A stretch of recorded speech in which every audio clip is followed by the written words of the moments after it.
Okay, I'm just going to get started. So maybe a few other people joining us, but I'll just start. So I'm delighted to be on this webinar, which I think will be a really interesting session. My name is Nicola McCormack from the Skills for Growth team at Skills Development Scotland.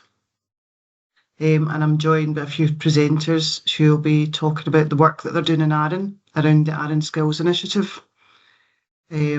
I'll tell you a bit about the presenters. I'll introduce them in a minute, but first of all, I'm just going to do a bit of housekeeping. So just to let you know that we're recording the session to put on our website, and it'll then go into YouTube. So you can access it in the future. Anyone that can't go in today can get the link for it through our Employer Hub and go in and watch it at a later stage. We've got quite a few people signed up today, so just to avoid any accidental interruptions, the cameras have been turned off and has of the microphones. But I would like to encourage you to make use of the Q&A function to ask any questions, and that's different to the chat function. So it's just beside the chat function at the top of the screen, and you'll be able to see the speech bubbles with the question mark in it. And think about if you are going to put questions in, have a think about the sort of things that you would like as an employer or a partner in terms of support that's available or programmes that you think would work. We're due to run up to 45 minutes today, and we've also dedicated time at the end, as I said, for questions for the presenters to answer. I'll manage the Q&A session, and I'll try and make sure that as many questions are covered as possible. I'll also, at the end, I'll share some resources that we have with you that might be of use to yourself moving forward.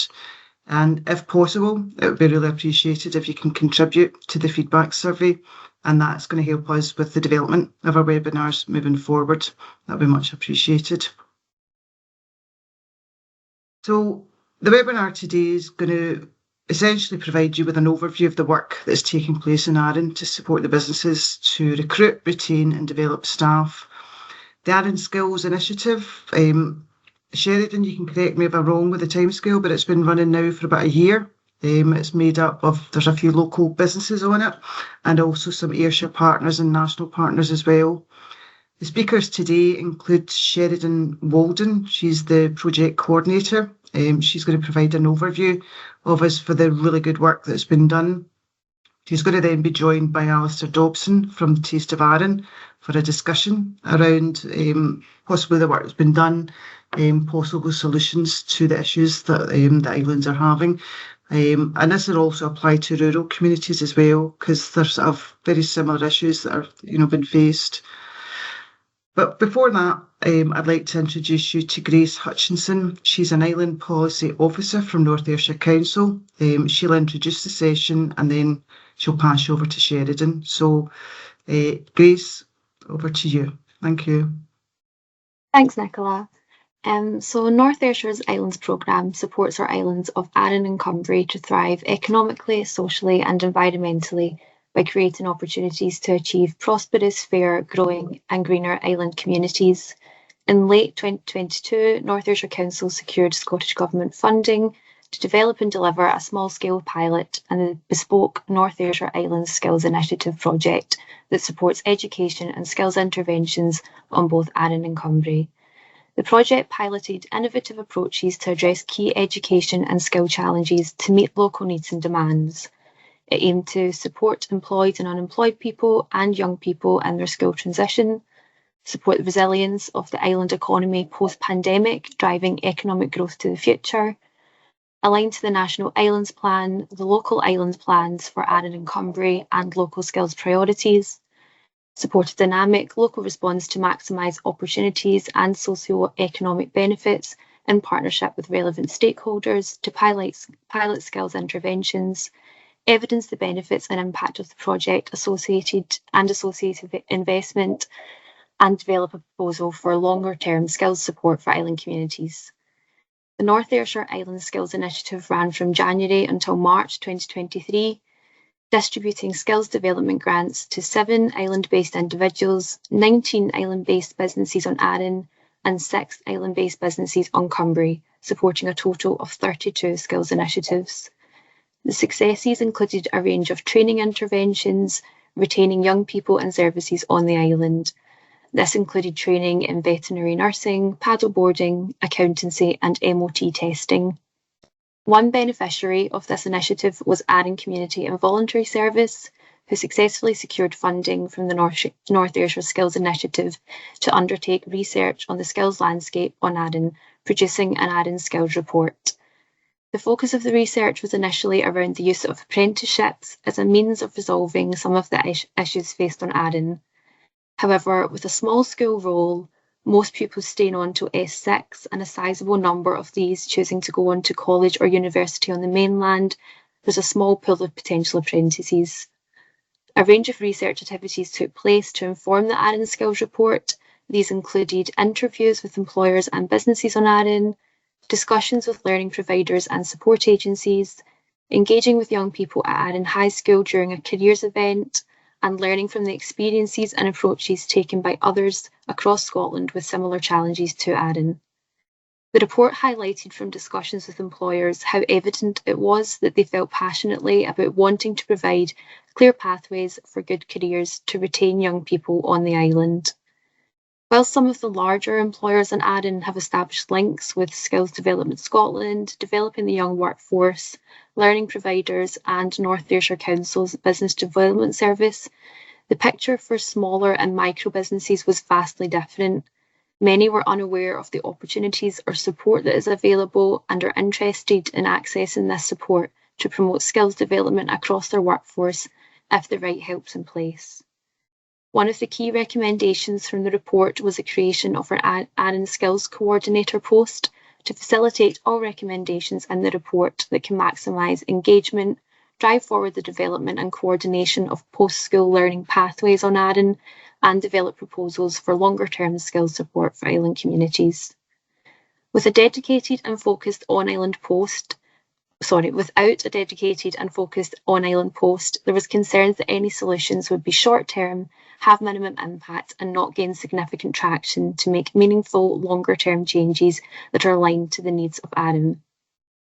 From discussions with employers and the wider community, it's too simplistic to focus on skills issues in isolation, given the challenges of lack of affordable housing and connectivity issues. Therefore, a collective approach coordinated by Skills Coordinator ensures cross-sharing and added value is achieved. For the last year, North Ayrshire Council has provided funding for an on-island skills coordinator, ensuring a proactive and inclusive approach with employers, empowering them to develop their own solutions, promote effective lines of communication between all stakeholders, and improving coordination of training and in-work learning opportunities across Arran.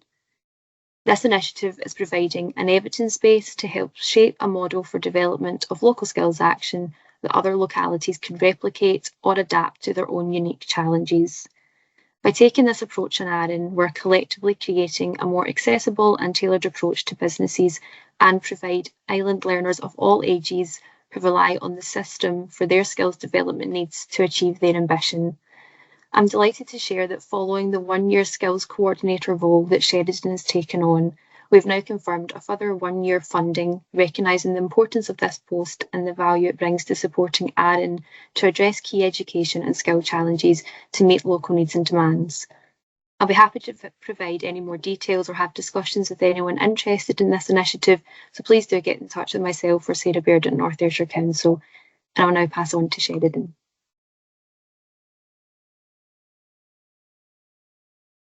Hi there.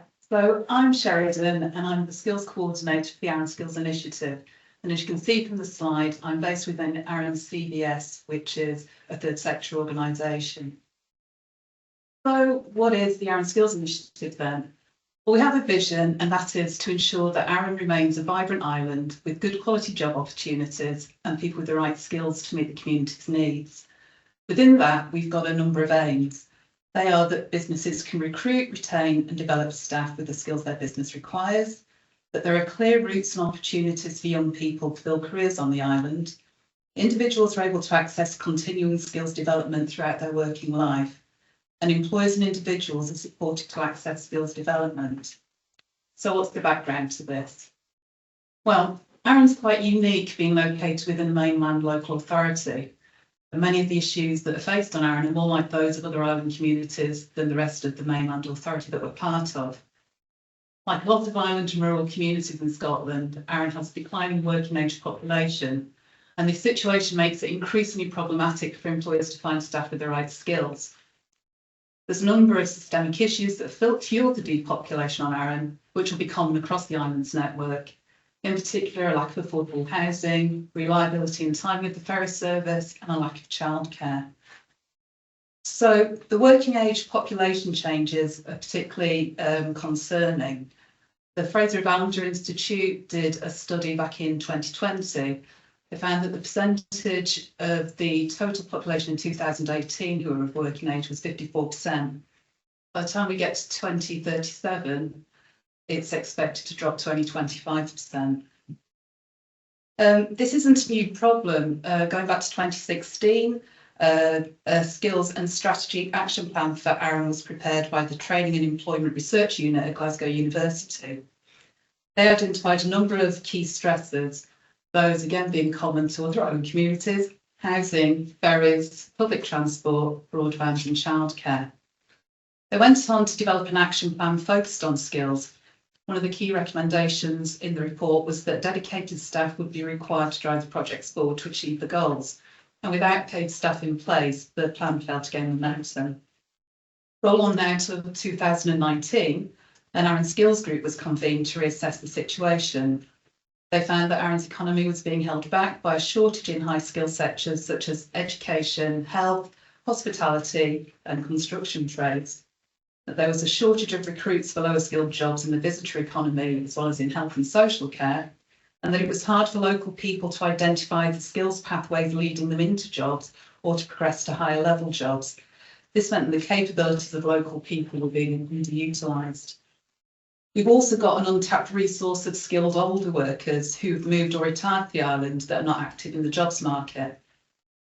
Again, without dedicated staff to drive the actions forward, progress wasn't made. In the meantime, the Arran Island Plan was created. This was done after extensive consultation with local people and identified the familiar 5 key themes which mirrored the previous studies: affordable housing, labour market, transport reliability, population profile and economic diversification. Next slide, please. And click. So where do we fit into that? In 2023, as Grace has already said, we were funded through the North Ayrshire Island Skills Initiative to carry out an 8-week project to research the skills position on Arran and produce recommendations. The aim was to ensure that Arran has a sustainable future with good quality jobs and defined career pathways. The report reflected much of the past work done, describing the issues we faced and identifying potential opportunities and solutions. It became clear throughout the course of this project that island skills cannot be developed in isolation to the other major stresses on the viability of island life, and that there's a codependency between all 5 major themes of the island plan. So whilst there is a skills shortage, the main issue is that there's a shortage of working age people prepared to work in the local market. So our recommendations were, yet again, the creation of an island-based skills coordinator to drive forward and coordinate skills development on the island. We wanted this to focus particularly around developing cooperative areas of working, sharing information, promoting skills development and staff retention schemes, and bringing all the stakeholders together. As part of this, then, we convened the Arran Skills Group to bring together all the partners. And it was important for us to develop local solutions that work for our community. So these partners include businesses, learning providers, support agencies, the third sector, strategic groups and the local authority. And the aim being to allow for collaboration, information sharing and to provide a unified voice. We also report back to the Island Plan Group and other stakeholders with a focus on skills, population retention and economic growth.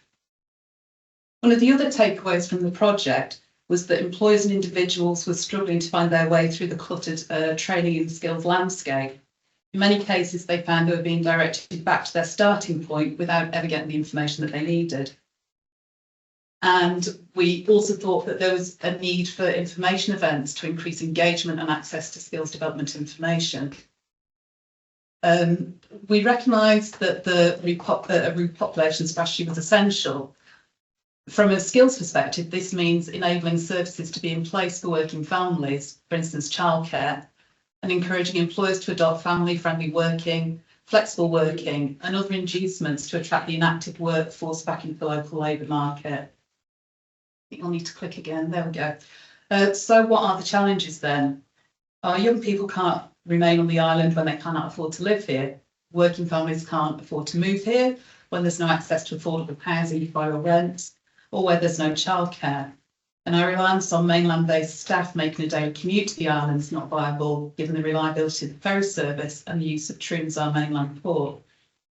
So to tackle depopulation and ensure that Arran is a great place to work and raise a family in the long term will require a lot of systemic changes as well as local projects. It's hoped that by working together under the umbrella of the Arran Island Plan, these issues can be tackled. The issues of housing and transport are out with the remit of our project, but through collaborative working on local projects, we can affect change on the ground in relation to the availability of skills. Next slide, please. So that's the challenges, and what are the solutions?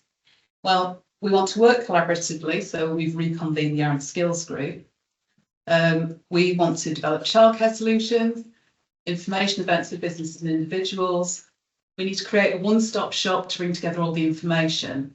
We want to encourage staff retention through flexible working, continual skills, development schemes and incentives for length of service. We hope that by doing all of these, if you can just click please, that we'll be able to increase participation of the working age population in the local jobs market. Next slide, please. So what are the benefits of our approach? Sorry, apologies. That's okay. So our vision relates to the future of the whole island. So it's important to ensure that the whole community feels that they have a stake in this and can see the benefits. Collaborative working with our partners is key to this, and work is ongoing across all areas through Island Plan Working Group and subcommittees, the Housing Task Force and the Arran Skills Group.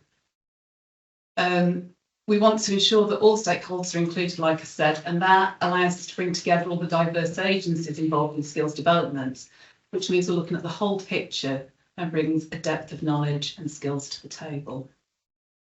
So thank you for that. That's the background to the project. I've also got Alistair with me just here. Would you like to introduce yourself, Alistair, and say which hats you wear? Good afternoon, everyone. I'm Alistair Dobson. I'm owner and managing director of Arran Dairies and Taste of Arran. We've got a manufacturing company, which is Arran Dairies, and Taste of Arran supply is the route to market for Arran food and drink products to Scotland, the rest of the UK, and a little bit of export as well. Where businesses are 40 and 20 years old, slightly more than that, and we've been employers in Arran all of that time, and people are at the centre of our business, so we need to make sure we continually attract good people. So yeah, and I've worked with SDS for a number of years and other partners, so always looking for solutions. So it's critical we get this right. Yeah. So great, glad to have you on board as the coordinator, Sheridan.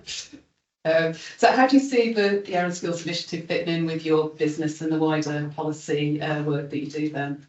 Well, I also chair the Ayrshire Regional Economic Delivery Group, which I can see issues in skills and talent throughout the region, and everything is all about matching supply with demand. Mm-hmm. And I think there's lots of fantastic supply out there, but the demand is coming from businesses across the spectrum, not just the key sectors identified by government, but also from a locality basis. And that's where I think the Arran Skills Initiatives is so good. And there's a couple of Arran businesses on the call, I'm glad to hear. And I'm sure this does resonate in other islands and regional areas, rural areas, because locality skills are slightly different. Some in small places, sometimes people get 2 and 3 jobs, and they're looking to do more. And there's all the other issues that you've kindly identified. For the businesses on the call, it's like, for me, it's like, why did we even start? And you see how tough it is, and we live and breathe that every day. But that would be the same anywhere in Scotland, but it's exacerbated in an island or a rural situation. Yeah. So having an island skills focus, or a rural skills focus even, is hugely important, and you'll find out how tough it is. So it's difficult from a business point of view. So local solutions is what we're after. Yeah. So when did you start to look at skills within your own business? What led you to start focusing on that? I've always seen skills as talent. So it's always been, if I learned early, a mentor of mine said, make sure you employ people that are better than you, which was easy for me to do.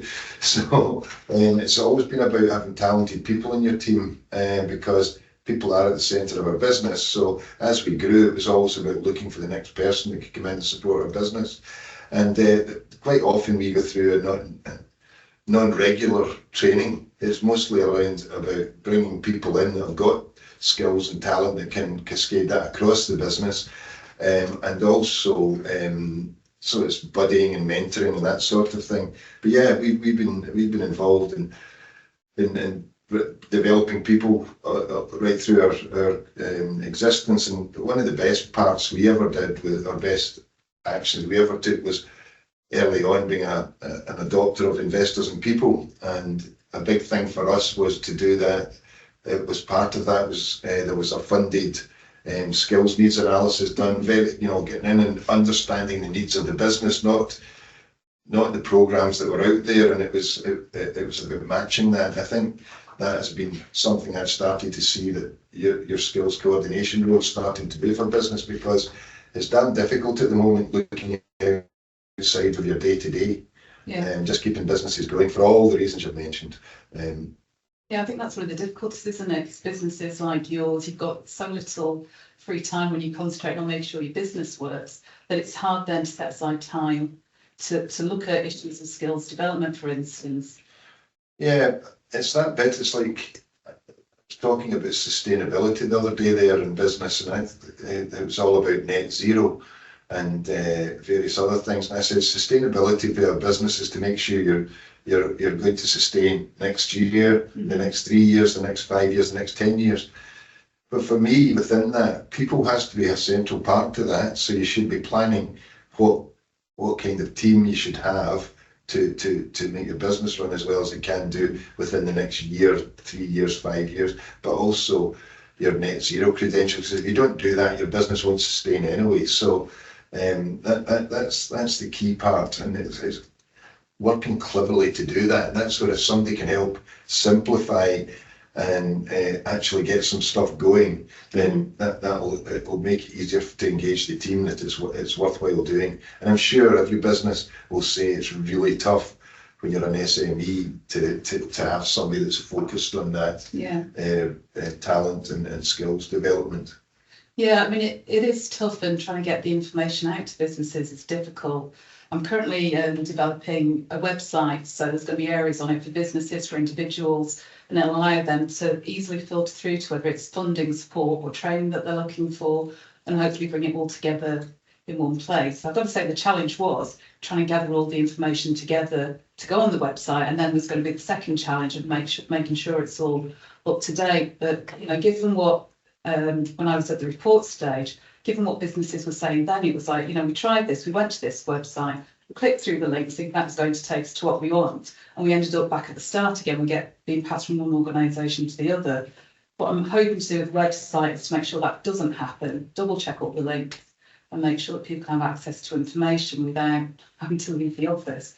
I think that's the kind of thing that would engage businesses. 100%, and I think that if when you're going through that process, that's what businesses see. So if there can be a degree of simplification there, and an understanding about what the business needs are and what the people needs are on the island, then it starts focusing in on them rather than the programme, which I think will be hugely engaging. And if we can get some stuff going, I think it starts to self-perpetuate, because businesses, we've got a really good ecosystem on Arran, and we share quite a lot. I mean, Taste of Arran's a collaborative business, working with all the food and drink producers on the island, and we share resources of all sorts.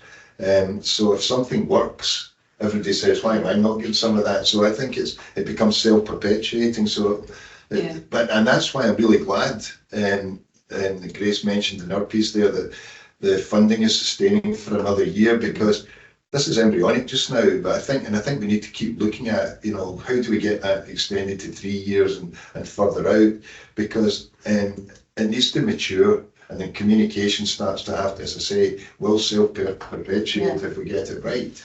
Yeah. And that's where I think it's great. We'll get great partners from SDS, the college network, and everything that are willing to help, but we need to help the businesses help themselves. I know in my business, we need to help us help ourselves. Yeah, well, that's one of the things that I'm looking to do in the next financial year, which is a skills and training gaps analysis for the businesses, so we can bring together what it is businesses need and what they feel they're missing out on, and then we can coordinate with the local learning providers to hopefully get things in place on the island.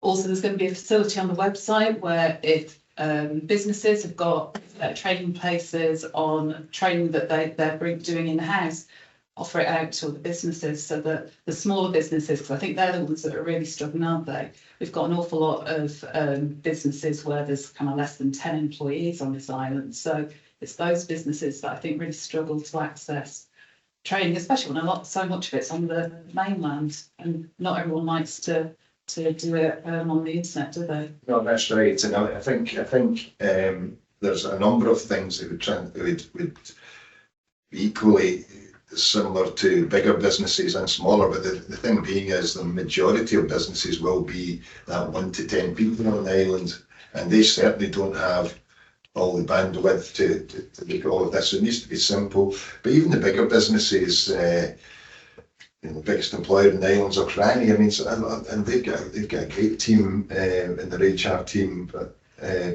also a lot of that's around recruitment, and it's more than that. So there's things we've got to, and that's why I've got to say having an island plan has to be the way forward, and this is one aspect of it, because as I say, there's an ecosystem here. We need to bring all the strands together, don't we? Exactly. 2016, my goodness, I can't believe that. 9 years. Yeah. And the only thing I think we've actually made any great inroads on, when we looked at that wider spider's web of what we need to do, is broadband, and our connectivity's improved. But just going back, the housing, the physical infrastructure of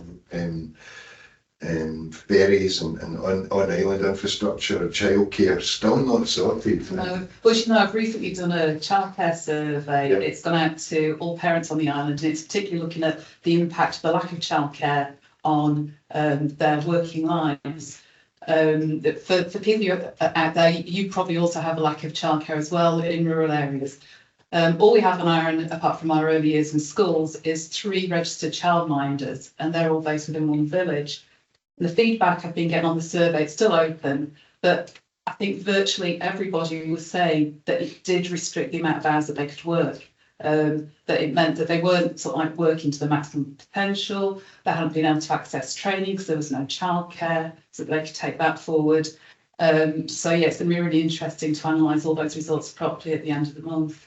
Yeah, I think that's where businesses can play their part. Going back to having your local solutions, locality solutions, island solutions, or whatever you want to call it, is, if we start understanding the issues of the people trying to get back into work, then we can start looking at local solutions to that. Can we job share, skills share between businesses? Can we look at different hours of work, all of that sort of stuff, which I'm sure businesses are doing all the time, but how do you link that back into, the supply side of things? How many people are we talking about? And I mean, you mentioned there's not that many young people coming through from the high school that are looking to enter the world of work, but how do you make sure that we can say there's a pathway here, and that might be your best place to start and then go on, or it's a great place to go back to. The kind of people with young families want to move to the island, because we know from health and social care they've had people accept jobs to move to the island and then had to turn them down because they realised there was no one to look after the kids. If you're moving here, you don't have that inbuilt support structure, do you? I mean, one of the things that's really good that's come out of the Arran Skills group is some work around childcare programmes. So alongside a couple of the other people there, one's the rural childcare worker from North Ayrshire Council, people on the group that have got a background in childcare, and myself. We've worked with the SCMA, that's the Scottish Childminding Association, and North Ayrshire Council. North Ayrshire Council have now agreed to sign up to the government scheme run by the SCMA, and that's about providing free training to potential childminders, as well as support throughout the whole journey, and grants from both the SCMA and then North Ayrshire Council. So that scheme goes live in April, so we'll be looking to promote that over the course of the next couple of months, and hopefully we could at least increase the number of childminders. There's also, I was at the Scottish Islands Federation meeting on childcare recently, and there's quite a lot of innovative solutions coming out of that about working with the Care Inspectorate to look at having remote childminders who don't necessarily need to be registered in their own homes. That probably a couple of years down the line, but sort of bringing together like childminding hubs might be an idea going forward. It's interesting, you know, you look back and there's nothing new under the sun. It's just about bringing the solutions and giving them enough power to keep going. I mean, there used to be Dyla Creche on the island, this sort of thing. Yeah. And even back when we were trying to design new facilities for our own business back in the mid 2000s, we were looking at putting a creche in place then so that we could become a better place for people to work. Yeah. And we didn't quite get to that scenario. We didn't build the big facility, but I think that's something that employers need to do. We certainly would strive to do better at this. Is your employability? Are you really creating the place that people want to come and work? That's tough because every day you're trying to move widgets or make widgets or do things or look after people, you know. But if you've got that employee voice, make sure you're trying to be a great place to work. It would help people understand better what the. And I think quite often we don't think about the individual. We think about the job. How much talent is wasted in a business? That's it. I think maybe it's time for employers to start focusing on the kind of the rest of the package that they offer an employee, rather than just say the wages, which I know in a lot of the hospitality sector recently there's been increasing wages because they're all fighting over a very small pool of workers. But you know, if we can get older people back into the market because they just want to work, I don't know, 3-4 hours a day, 2, 3, 4 days a week, as well as getting parents back in because there's all that support in place to help with childcare, then it will increase the pool of labour we've got on the island. Bearing in mind, you've got the added complexities of, on Arran for sure, and any other island community, we've had the issue of poor ferry services, which has been a huge black hole in the reserves of companies. And then you get, we don't want to get political, but then you get a budget where it's making it really hard to employ part-time people, and it's just there's a number of things coming down the track, and I'm sure any business in the call will know exactly what I'm talking about. But we have to keep being positive and be resilient. So anything that Island Skills Solutions can deliver, we have to keep at. So, and I'd love to hear if there's any, you know, there's a Q&A session. I don't want to run over time here, Sheridan, but be great to hear if there's any questions, because we're living this right now, and I hope it sustains well into the future, because once you get a few businesses to really engage with this and a few people in the community seeing the benefit of it, it will self-perpetuate. As I say, folk will start seeing the benefit in this, and that's why the Island Plan is all about trying to line up the resources of national organisations to deliver on the island and to get better outcomes. Folks say, so what? Well, that's fine.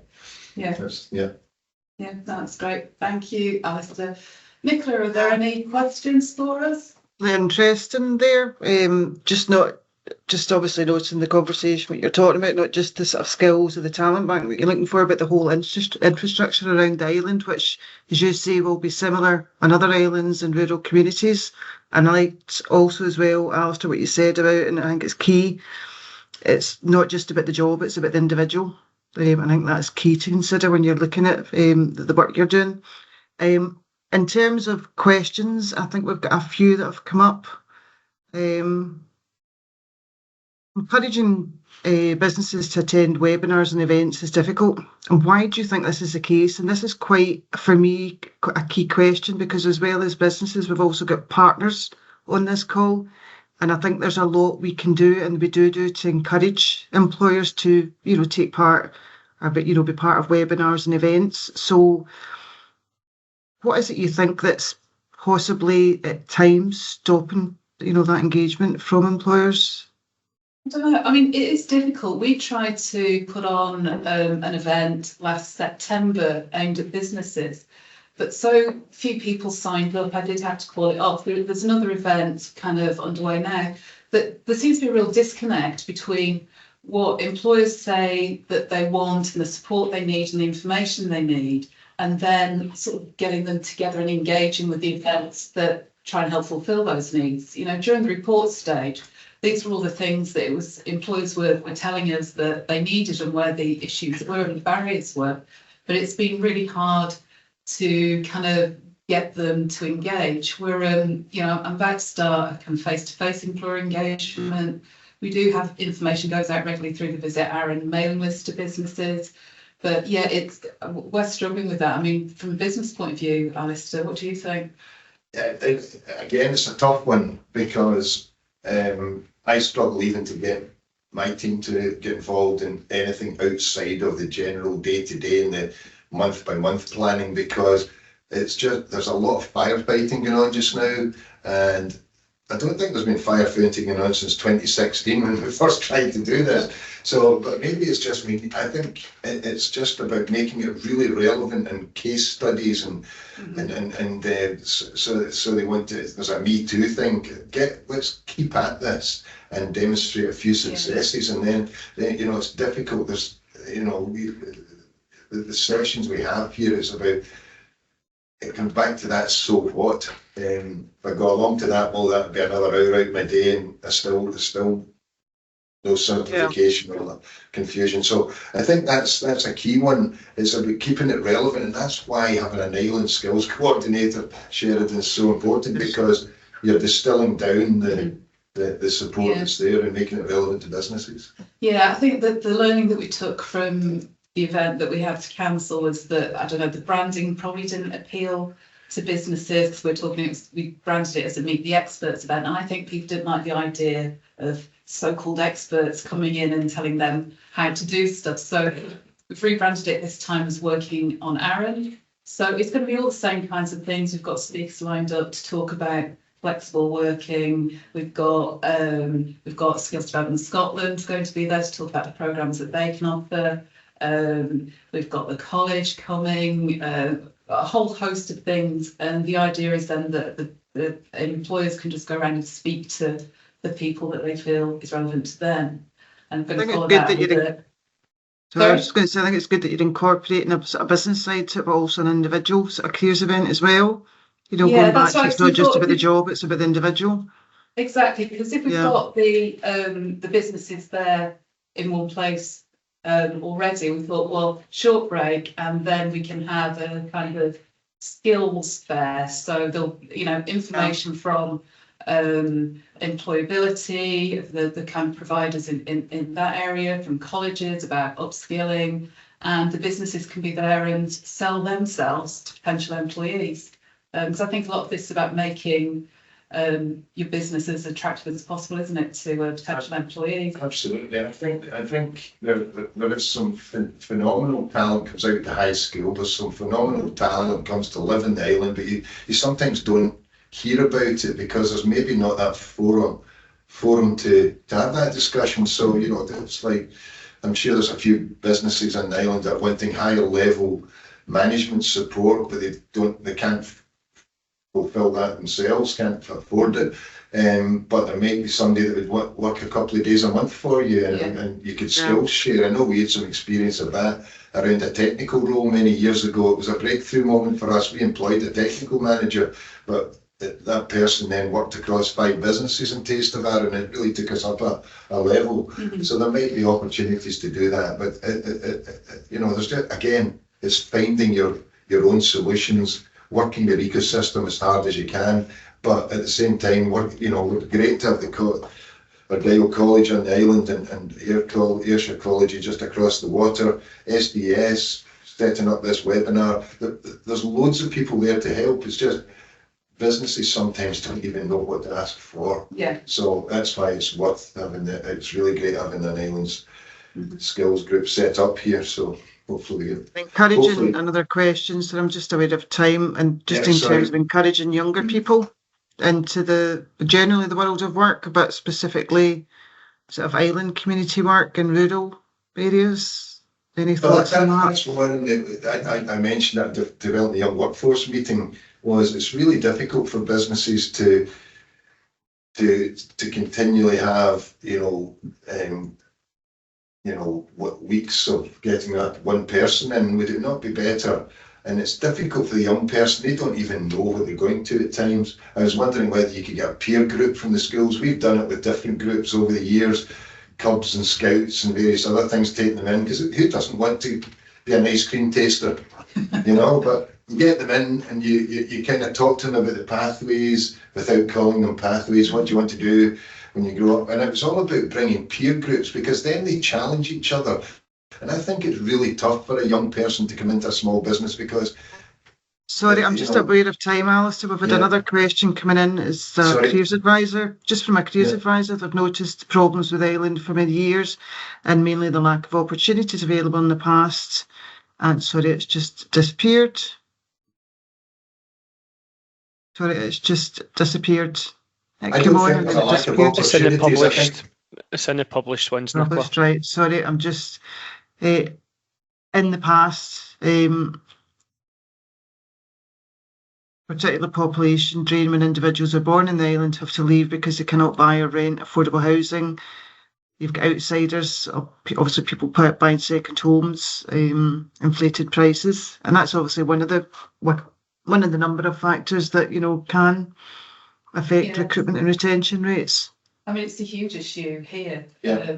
There's, one of my daughters left living on Arran now, and I know they were trying to buy properties, but when even things at the bottom end of the market go for 20 grand more than the valuation price, you've got to find 20 grand on top of your deposit. So, for them, they've had to stay in rented, and then you see the houses that were interesting going to kind of older people who've retired here. Now, don't get me wrong, older people are really make up a really vibrant part of our community, and with my other hat on as a community development officer, it's a great pool of volunteers for all the projects that I'm involved with, all the community projects. But in terms of having housing available for people of working age, it is really difficult. I mean, the housing task force, you're involved in that, aren't you? Yeah, thank you. We're on a meeting yesterday, so a big shout out. If you know anybody on Arran, please fill out the Arran housing survey that's out there just now.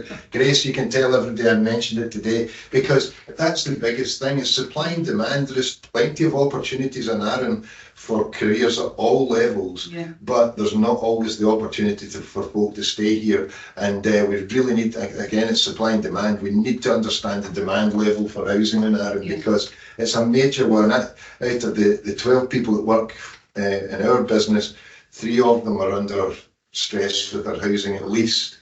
That's what we know about. So it's a massive one. But at the same time, the Island Plan is starting to address or identify and start to address some of these. We saw at the start there was the 4 or 5 kind of key influencers on this, transport, housing, etc. So we need to make sure the skills pipeline is up to speed as things start to get better. There's already been 30 houses built in Brodick, another 18 about to be let in the Lash, and there's plans for many, many more. So it'd be terrible if we got to the stage where we've got the people, but we don't have the pipeline into jobs and the training opportunities there to get them into jobs. Is there scope as well for, and I know it is obviously about the community in Arran, but you're talking about sort of local communities just across the water as well, for encouraging people from the mainland, but to go over to Arran and take up jobs. I know there's obviously issues with the ferry, but is that something that's part of the bigger plan to encourage sort of people to come over? Yeah, I mean, Not there's necessarily live already there, quite a but few businesses that do have quite a lot of mainland staff. Particularly, I'm thinking of you've got the Co-op, got quite a few that come over daily. You've got the Health and Social Care Partnership. But I think it's becoming increasingly, well, as well as I think there's other smaller businesses that do. But it's increasingly difficult with, the dreaded F word, the ferry. But the ferry going to True now, the journey takes that much longer. There's less sailing today. Yeah. We're still disrupted by the weather a lot more than we ever used to be. And so it just becomes unsustainable, does that? So we really, whilst it's good and it does help out, we really need to make sure that the community on Arran, the people that live in the community on Arran, and invite other people over to join that community, obviously, but, we need to grow that community of working age people.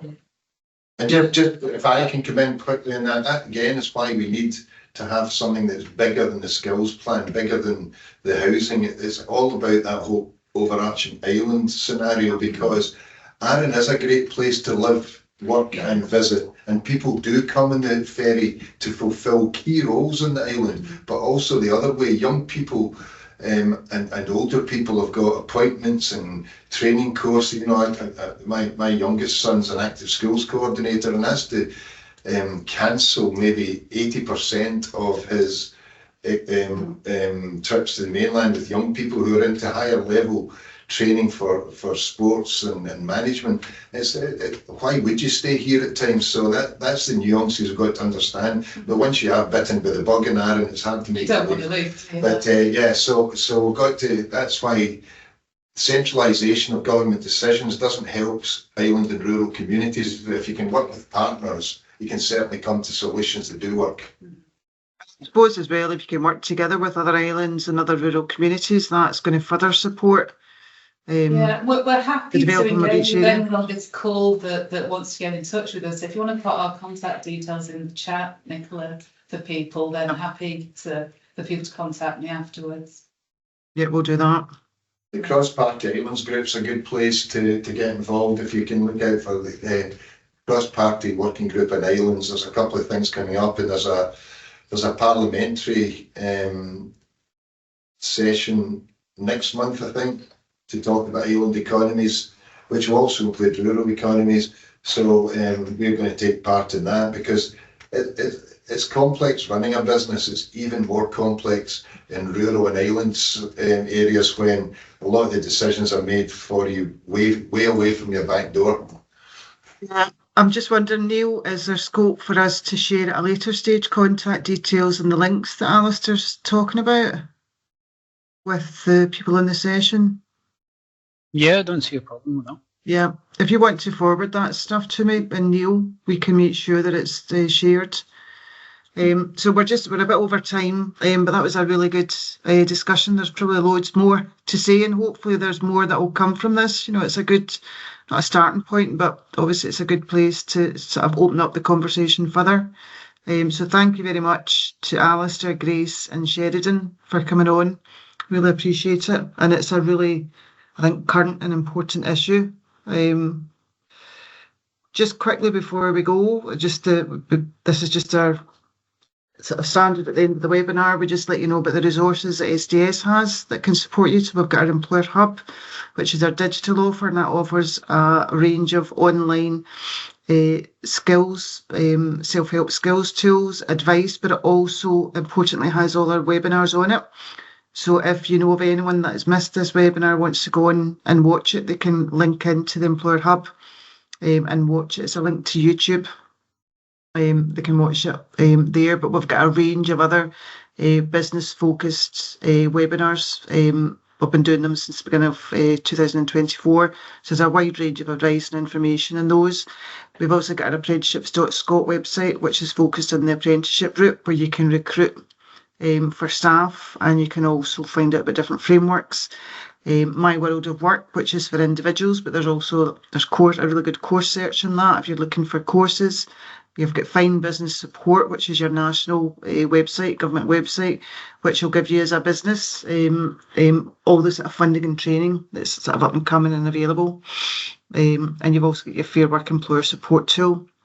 Ayrshire, just to mention, is one of the only areas that has that Fair Work Ayrshire audit, which is really good for employers as well. So that was just to give you a sort of flavour of what we can offer. But just before I finish up, I just wanted to say thank you again to the presenters that have come on. This is quite a unique project, and it does involve key stakeholders, including ourselves. And I think it's got the potential to develop skill levels, not just in Arran, but in other islands and rural areas. And I definitely think there's scope for further work, to be done in this area. So thank you for everyone attending. As I said at the start, if you're able to give us some feedback, that'd be much appreciated. But thank you for your time. And thank you, Sheridan, well. Grace and Alistair again. Thank you. Bye. Thank you. Bye. Thank you. Bye.